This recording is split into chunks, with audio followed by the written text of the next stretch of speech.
একটি হলো বৃক্ষরোপণ করব জনে জনে, সবুজ দেশের সুস্থ বাতাস লাগুক সবার প্রাণে।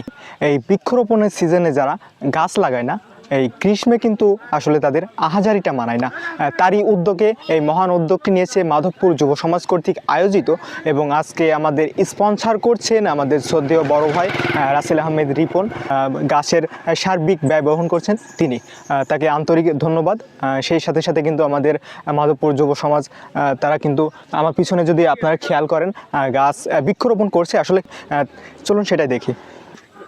এই চারাগুলি যদি আমরা গ্রামবাসী সকলেই রক্ষণাবেক্ষণ করি তাহলে সবুজ একটি বেষ্টনী তৈরি হবে, পরিবেশ বান্ধব একটি কর্মসূচি।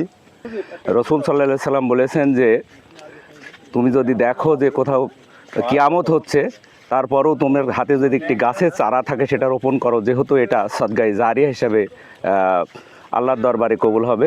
সেই জন্য আমরা গাছে শুধু এই খেজুরের চারা না, আমরা প্রত্যেকেই চেষ্টা করব খেজুরের গাছ সহ বিভিন্ন ধরনের ফলজ, বনজ এবং ঔষধি গাছের চারা রোপণ করে বাংলাদেশকে একটি সবুজ বাংলাদেশ গড়ার জন্য চেষ্টা করি। আমরা আবার সেই দ্বিতীয় পর্যায়ে আমরা আবার চেষ্টা করছি বিলুপ্ত প্রজাতির এই খেজুর গাছ রোপণ করার জন্য, যেটা আমাদের এলাকাতে একদমই আর পাওয়া যায় না।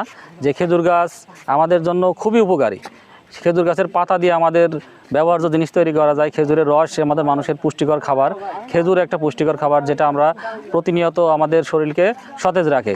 বৃক্ষরোপণের পিছনে তারা অক্লান্ত পরিশ্রম করি এই গাছগুলা রোপণ করছে। আমরা আশা করি যেসব আলি বা যেসব রাস্তায় যে গাছগুলা রোপণ করা হচ্ছে, এই গাছগুলা অনুরোধ বলতে চাই আমরা সবাই নিজ নিজ দায়িত্ব গাছগুলা সংরক্ষণ করব।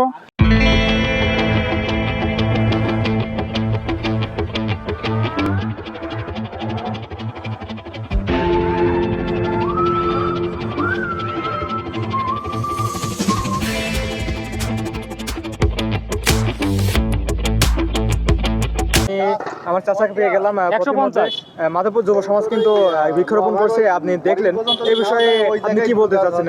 যুব সমাজ খুব সুন্দর কাজ হচ্ছে, জনগণেরও উপকার হবে আর সমাজেরও উপকার হবে। খুব সুন্দর কাজ।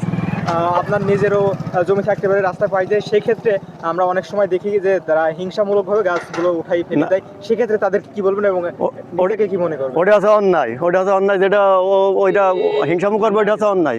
আর যে কাজগুলো করবে যারা হিংসামু করবে তারা আছে ওইটা অপরাধী কাজ, এটা হচ্ছে অপরাধ। আর যার আলি থাকবে, গাছ আছে তার নিয়ন্ত্রণে থাকবে, ঠিক আছে? সেই ফল খাবে, নিয়ন্ত্রণে রাখতে হবে তার, মনে করতে হবে নিজেরই। হ্যাঁ, পুরো ভিডিও জুড়ে আপনাদের সাথে ছিলাম আমি এমডি শামীম রেজা।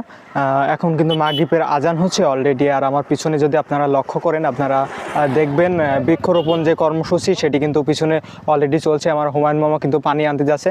আমরা এক সাইড দিয়ে আসলে গাছ লাগাচ্ছি, রাস্তা দুই সাইড দিয়ে। গাছগুলো যদি আসলে বড় হয় খুবই সুন্দর লাগবে বলে আমরা আশা করছি। সেই সাথে সাথে গাছের যে সকল উপকারিতা সেগুলো কিন্তু আমরা পাবো। তো এতক্ষণ সাথে থাকার জন্য আপনাদেরকে অসংখ্য ধন্যবাদ। দেখা হবে আবার নতুন কোনো ভিডিওতে। ততক্ষণ সুরক্ষিত থাকবেন, নিজের খেয়াল রাখবেন। আল্লাহ হাফেজ।